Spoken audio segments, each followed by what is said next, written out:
revoked Article 50 as of yet. Italy, they've taken the first step. So do you think the bankers, the central bankers, are they going to stop this from continuing? Do they have the ability to stop it? No. This truly is a revolution around the world. And, obviously the big one is the Trump, winning the election, that the bankers were sure that they had rigged everything properly. But from what I can see, the good guys are absolutely winning this war. For years, people were telling me that there are no good guys and, there's no outside savior that's going to come and help us. I believe that. There is no outside savior. The good guys are us and the things that we do. And there are some powerful people within the military that are working to take down these banksters and the bad guys and the pedophilia guys. All this, the whole system is changing and it's coming apart. And it's not going to stop with the Italian referendum. With Italy right now, you got the ECB absolutely rigging every market, just like in the United States, to keep things together. But they're going to fall. Every nation state or whatever they are in Europe, they completely lost their nation when they signed up with the EU. Because if you don't have control of your own money, you're absolutely screwed. And how the people of Europe let this happen in the first place is beyond me. But now they're saying no more. We learned the errors of our ways. But the problem, of course, is going to be that they have no other form of currency. And so it's pretty much guaranteed to be a rocky road for everyone, even within the United States from here on out. And this will continue in Europe.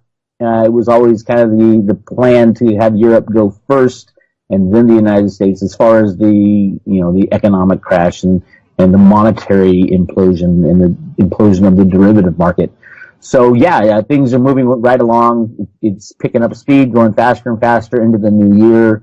Lots of signs pointing to massive changes next year, and I'm knee deep in that, trying to understand how this will all play out. Nobody really knows how it's going to play out, but the long-awaited transition is in full bloom, and it's easy to see now with the Brexit and the Trump win and the Italy referendum, and you're going to see it just tick one by one throughout Europe, that people are going to throw off their suppressive leaders and pick somebody new, completely different, with a different idea for their country. And they have to, because we're approaching a time when everything that was old will be thrown out, and we're going to have to reconstruct something new for the future. You mentioned Trump, and we see that Jill Stein, backed by Soros, probably Clinton, they're pushing these recounts in Pennsylvania, Michigan, Wisconsin. Do you believe these recounts are really to, the purpose is to recount the votes, or is there something underneath this that they're really trying to do? Well, it's their last-ditch effort to it's not about the recounts. The vote was rigged. All votes are rigged these days with computers. The question was who had the rigging power, and Trump had the rigging power. The good guys had power over George Soros, who literally funds and creates these voting machines, the electronic voting machines. But it's much deeper than that. They won't be able to stop Trump from getting into the office, if anybody gets in the office, as long as, the world doesn't fall apart between now and January 20th. But the whole idea of the recount was to delay the electoral votes that are supposed to be cast on the 20th of December, and then they're counted on the 3rd of January by the new Senate. And if it will probably go to a vote in the House and the Senate, whether or not the electoral, votes will be honored, which is the right. Anybody can raise their hand on January 3rd when the electoral votes are being counted and say, I want a vote within the House and the Senate. But the problem, obviously, is that Republicans control the House and the Senate. A lot of that has to do with who Trump is putting in office, picking to be our the leader, the head of the Fed, and the head of the Treasury, and the head of all his cabinet appointees. He has to sprinkle in bad guys, and as I call them, and people from the old establishment, just so he gets in on the 20th. Remember, Trump is the best firer in the world. He'll fire I don't want him to put a really good Treasury Secretary in there, and then the market collapse a couple of weeks after he gets in there, and he's going to have to fire that Treasury Secretary. I want him to put in the biggest shill market rigging guy known to man, which is this guy Muchin, and then when the system falls apart, I want him to fire him, the Goldman Sachs computer rigger, and then hire someone that he wants, probably this guy Allison is his last name, and he's a sound money guy, and most likely we'll say, let's go back to a gold standard and get rid of the Fed. So yeah, it's all kind of going as planned. So this recount, I think, is an aberration. Nothing will come of it. And the reason nothing will come of it is the good guys have the dirt on the bad guys, and Clinton's not going to say anything, or she'll be, thrown in jail in a blink of an eye. And once they release her real emails, which are so criminal and so scary, and I think at some point that kind of exposure has to happen to these people who are stepping down now from control. Do you think, as we approach the 20th of January, we know there's protests being pushed for that day. Do you think the bad guys at that point would try to have those protests become riots and spread across the country? Do you think they'll go that far to try? It's definitely, part of, obviously people want that to happen within the losing crowd. People who, the Democrats and the people who lost this vote and think Trump's the Antichrist. I would say, it might have some legs for a little bit, but it doesn't have the emotional power behind it. People want change, and Clinton clearly was not change. And the fact that Trump's in there, Trump has already showed that, he's backed off on so many things already. The only way that Trump got elected was to be the ass that he presented himself to be. If you remember in 2008 and, what was it, 2008 and 2012, that Ron Paul was running for president. Ron Paul got eaten alive by these people. They were calling him a racist. If you're calling Ron Paul a racist, who could ever go up against the machine that is the Republican and Democratic Party? And Trump was the guy. I mean, he took out the Democratic Party. He took out the Republican Party. You had to be that kind of an ass to win, to even get in position, and he won it. And now you can see he's starting to back off, saying, okay, let's use good judgment here going forward.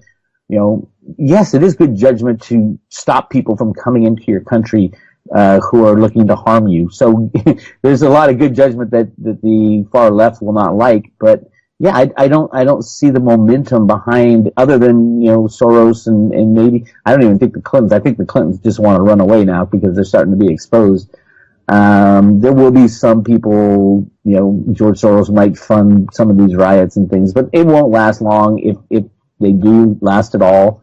And I think people will see that Trump is a much more fair, will be more fair than any other president before, because there's a lot of work to do.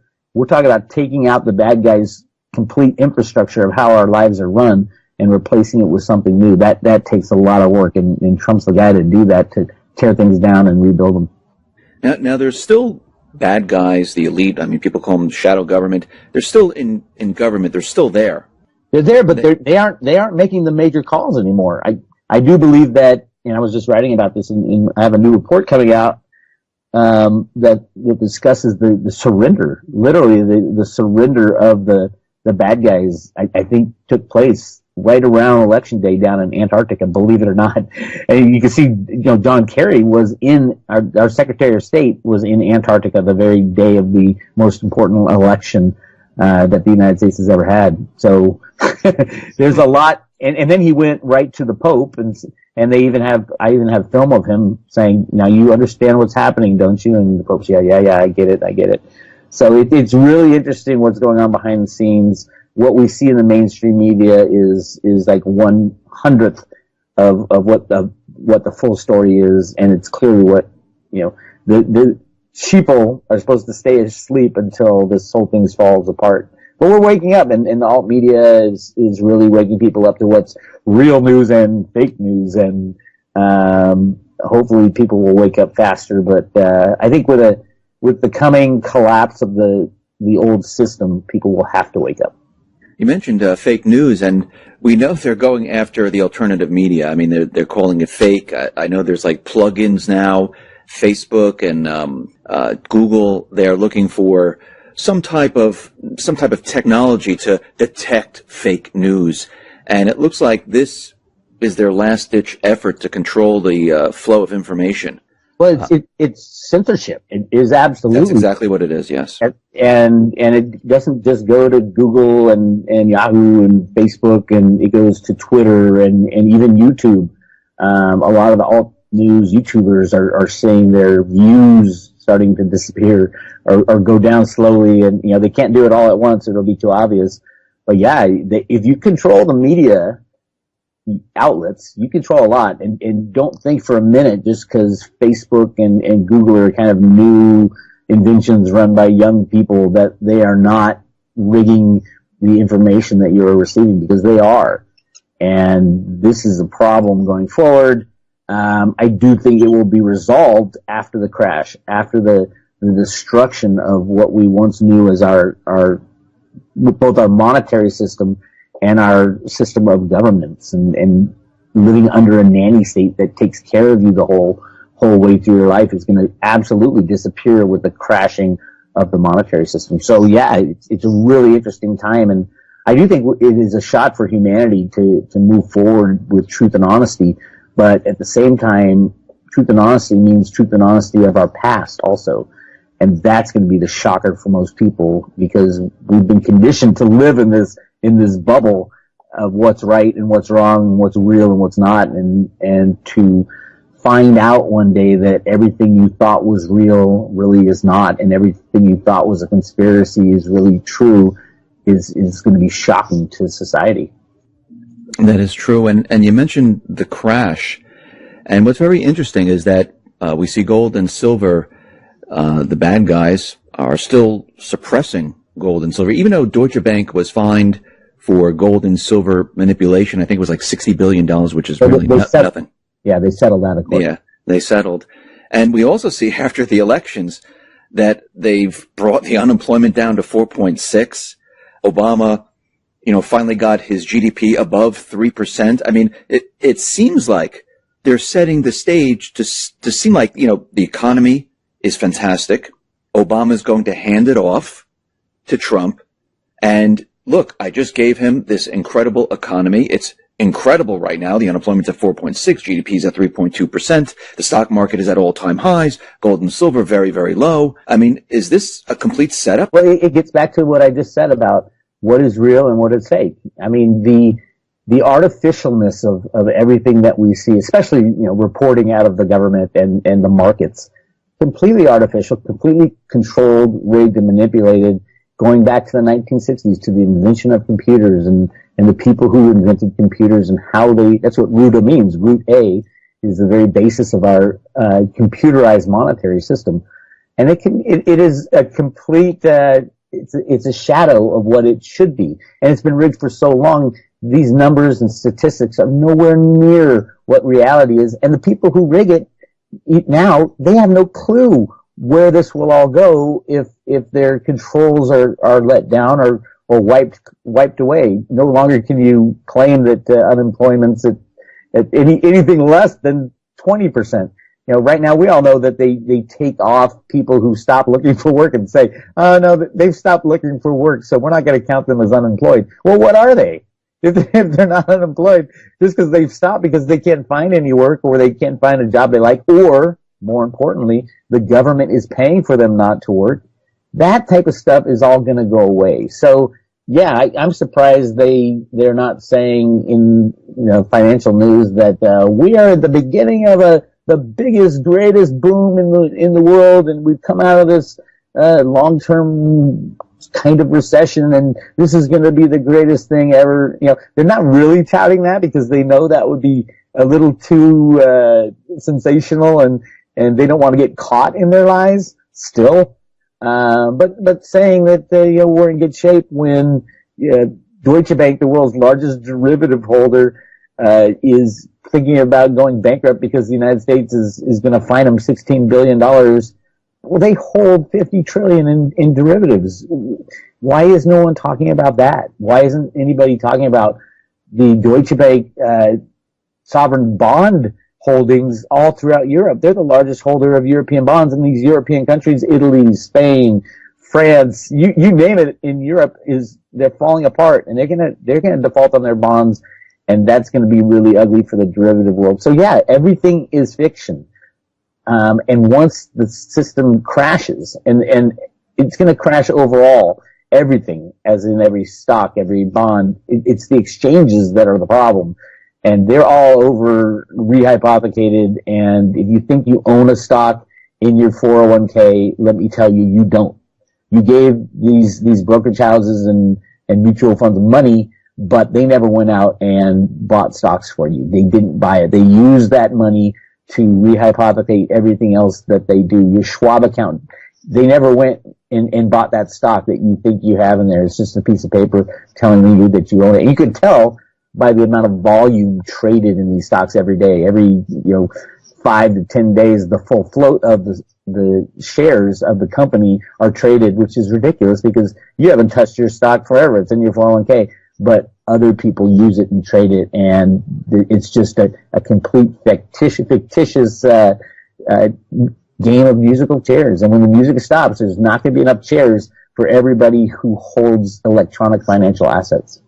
So they already have the crash planned. They already have it. They already know when they're going to do this. No, well, I think it depends who you're talking about. They are we talking the good guys or the bad guys? They've been holding it off until they get people in charge in the United States who can kind of restart things. So I think we're not going to see a crash within the United States until after Trump gets into office on the 20th.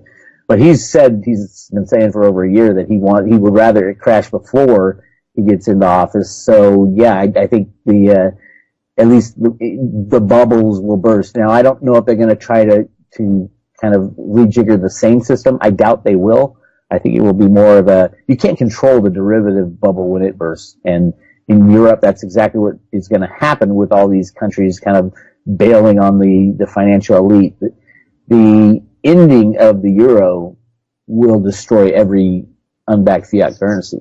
And there's no doubt about that, including the United States. You're talking about something that has never happened in the history of humanity, the ending of a type of currency that is unbacked. It is the second largest currency, I believe, still in the world as far as acceptance. And ending that will be catastrophic, especially because of the derivative bets that are interlaid within this whole financial game. It's interesting. We're definitely at that time. And the analysis I'm doing right now of the Economist magazine cover is saying exactly that. We're at that time of the crash, and whether it happens before January 20th or within the first half of next year is questionable. But remember, the crash isn't going to be caused because the good guys or the bad guys go in and start fiddling with the markets. The crash is going to be caused when support is removed from fiddling with the markets. The markets have been fiddled with and controlled and under computer control since the 1970s. All you have to do is remove that control and everything goes down. So once that control is removed, what happens next? Is this the transition into a completely new system? That's exactly what I've been calling it, is the transition. And the transition has started. It started, well, if you look back, it started a long time ago. But it's the end of the road to Ruta, the end of the manipulation via computer controls of our system, and the replacement of with something new, something more sound. And I believe we will return to some form of gold standard. It's exactly what was foretold in the Road to Ruta documents that came out of the Fed, Boston. But it might take a few failures as far as rejiggering the system.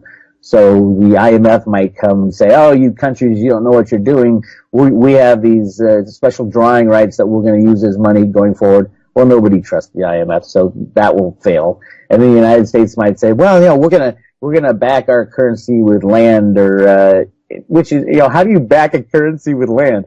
We have land and it's backed. It's ridiculous.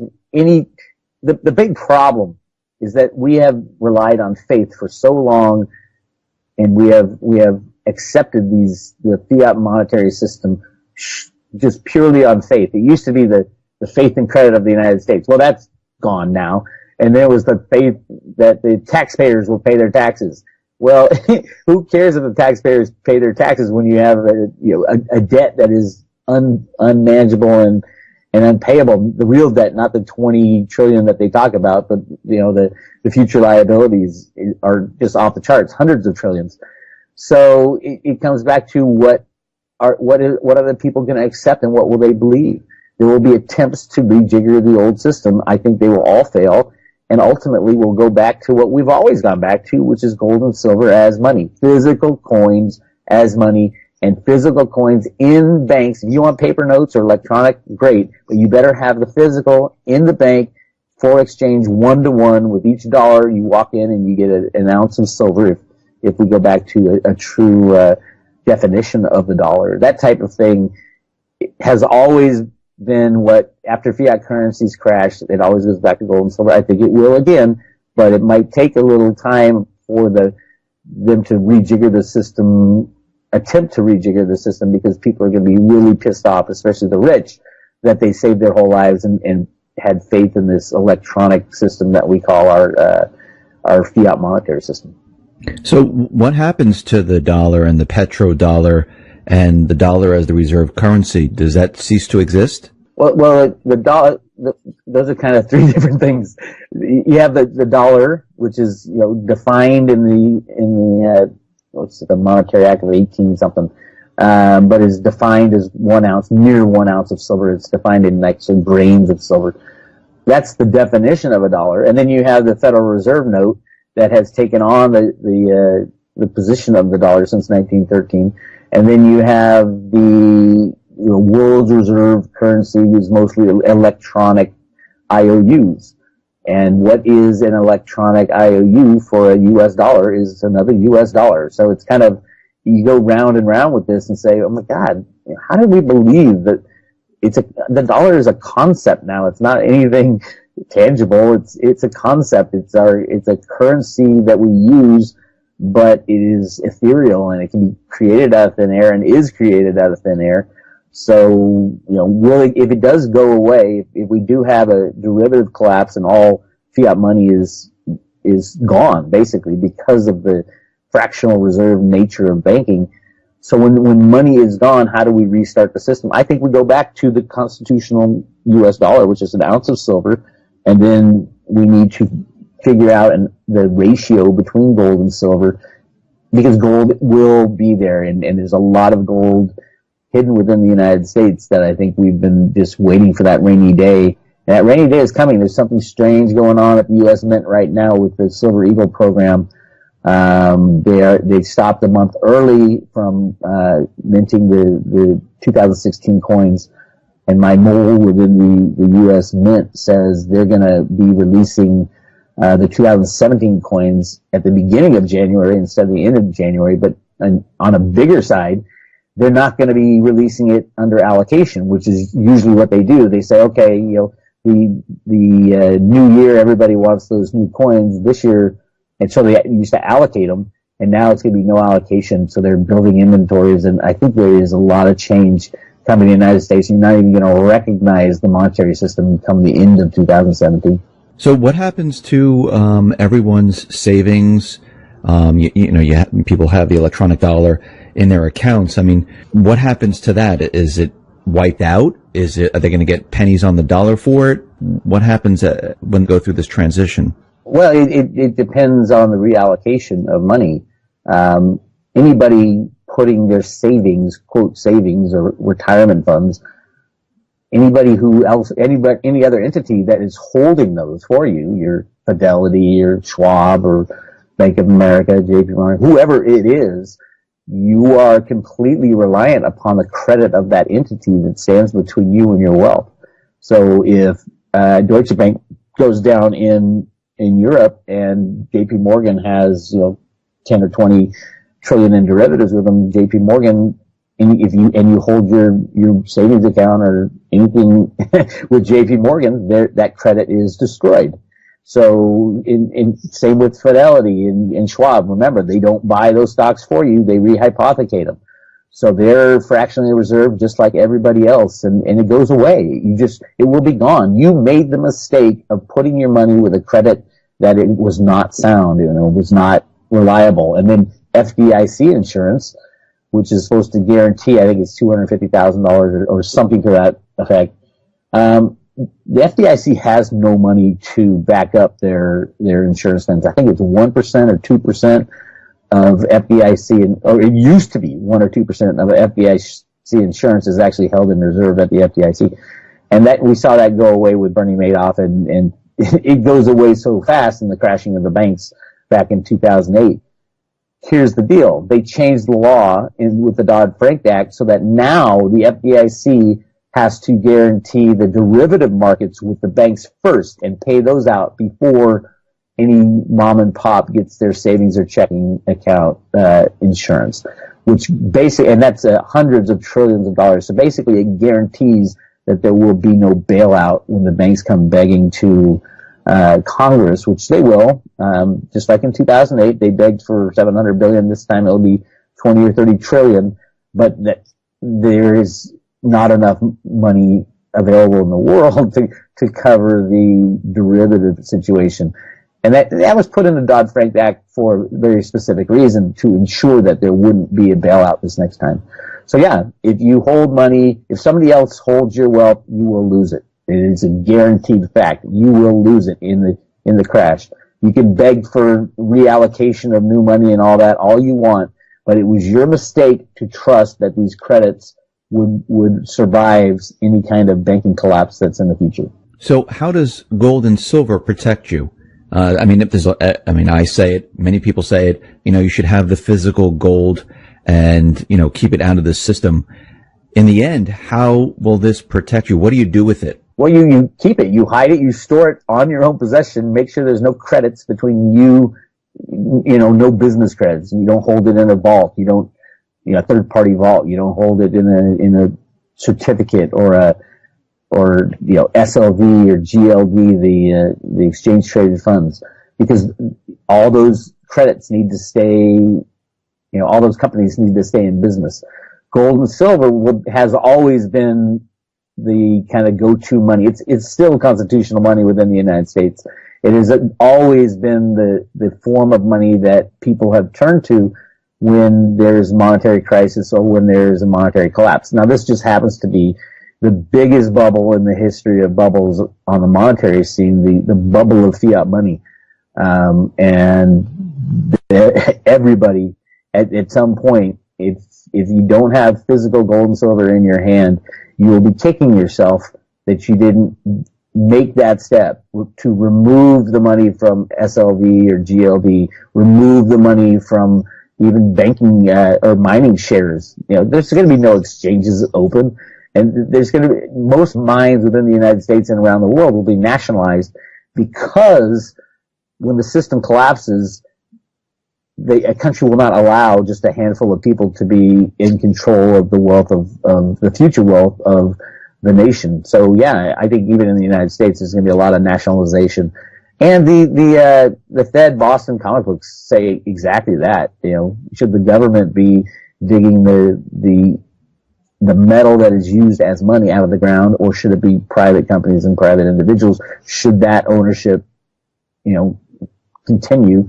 But remember also, with rehypothecation, you don't own those mining shares anyway. Even if you certificate them and you walk up to the mine and say, "Hey, I have a certificate," well, everybody got screwed in this collapse. So your certificate, they'll say, "Go wipe your butt with your certificate." The rule of law won't even be enforceable when it comes to that type of stuff, because of the rehypothecation of all the certificates out there, all the fake shares that are traded every day. Even the SEC in their own documentation says over 200 million shares are not settled every day. And it's just insane even what they admit, and that's only the things they admit.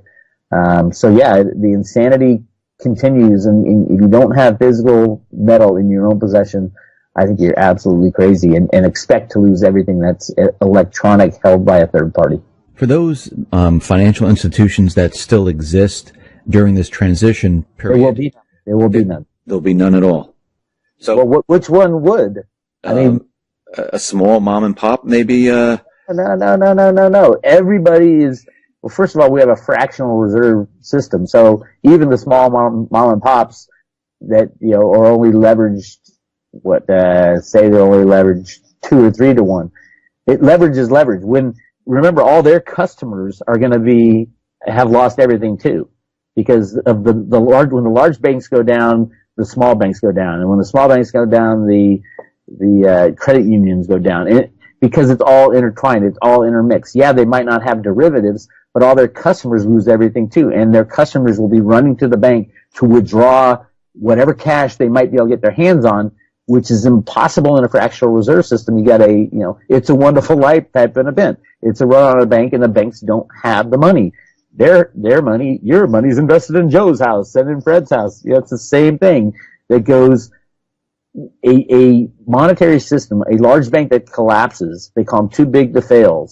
If one fails, the reason it was too big to fail is that if it fails, every other monetary institution would fail as well. So I just want to make this clear. So when this happens, there'll be no place to run to get your money. Well, there will be no money to be had. I mean, people are going to run to. I mean, if I'm living in a certain town, they're going to run to their bank, right?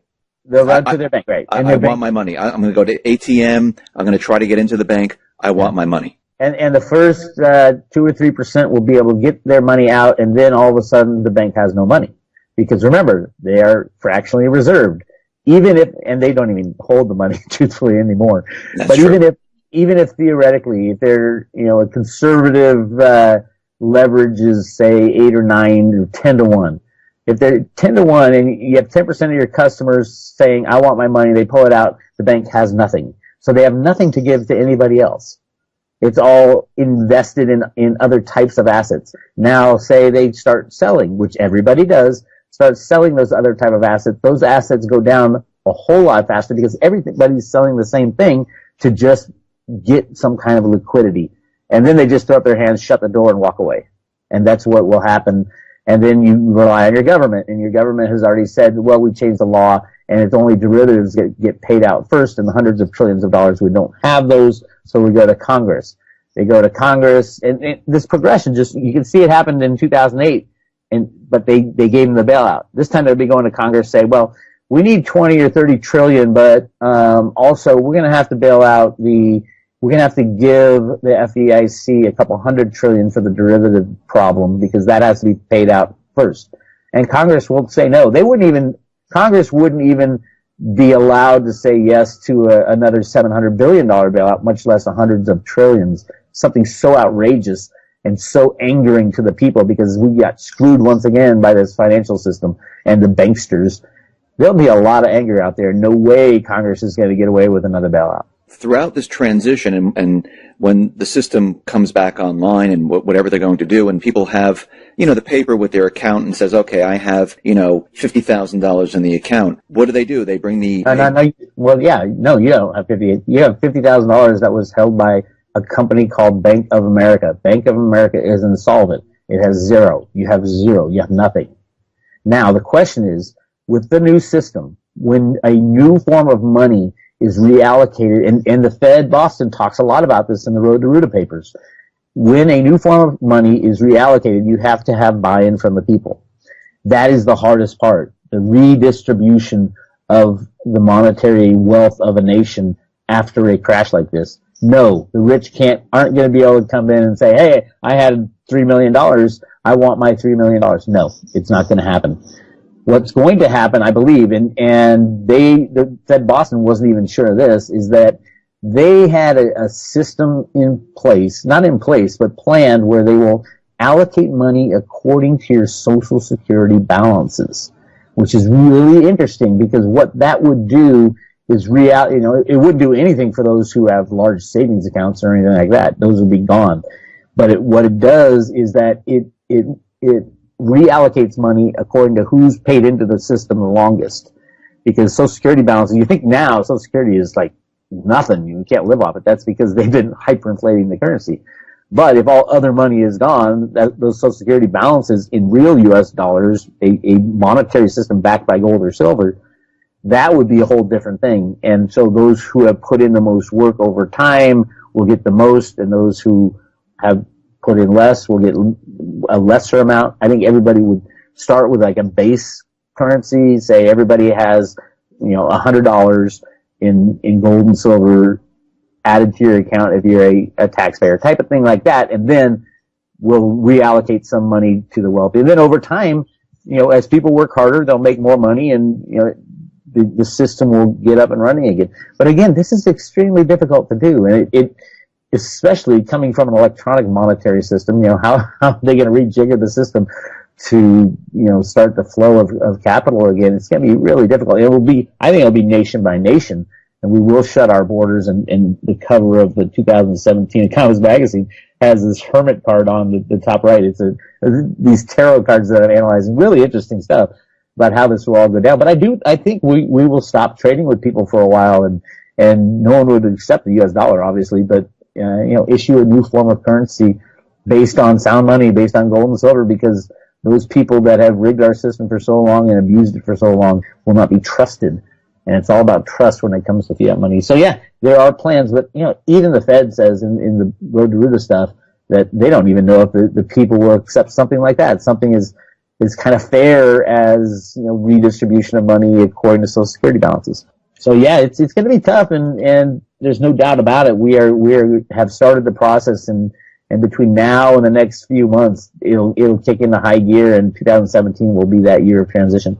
So if people can't get their currency out and we have a complete meltdown of the system, what about goods, supplies, things, being delivered to stores? Well, that's the other problem. We have what they call a just-in-time delivery system now. It used to be there was warehouses full of stuff, and they'd send them to the stores, and when a company wanted to build their inventory, they would build warehouses. Now you order something, and the warehouses are trucks and ships that ship it all. And because of the cost of holding large amounts of inventory, it's opportunity cost, but it's also a financial cost of holding value, and that value's not out there making money. People don't have large inventories. If you look at grocery stores, they have enough for a couple days before they get their next shipment. Now, in times of emergency, it goes from a couple of days to a couple hours, to run and get stuff. But yeah, that's the problem is the whole commerce problem, is that the world has changed, and, will the internet even be working?